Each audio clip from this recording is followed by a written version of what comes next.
अस्सलाम वालेकुम वीवर्स, मैं उम्मीद करती हूँ कि आप सब खैरियत से होंगे। मैं भी अल्लाह के फजल करम से खैरियत से हूँ।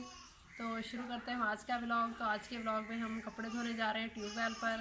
पहले हम घर ही धोने लगे थे, तो बिजली नहीं है आज हमारे पास और हमारा नलका जो है वो थोड़ा ख़राब है, तो इसीलिए आज हम जाएंगे ट्यूबवेल पर कपड़े धोने के लिए।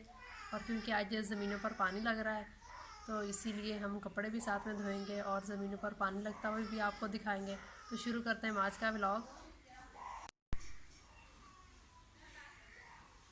व्यूवर्स, तो पहले हम यहाँ पे कपड़े धोने लगे थे, तो अब लाइट चली गई है, नलका भी सही तरह पानी नहीं देता, तो अब हम इन्हें बांध लेंगे कपड़े में।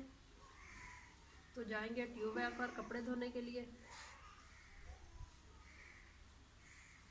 तो मेरे साथ अम्मी भी जाएंगी, मेरी हेल्प करवाएंगी वहाँ पर।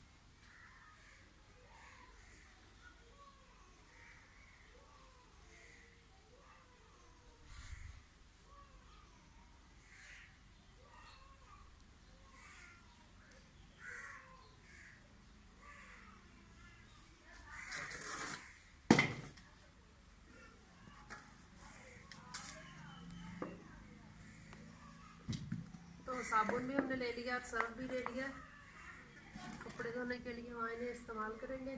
तो चलते हैं।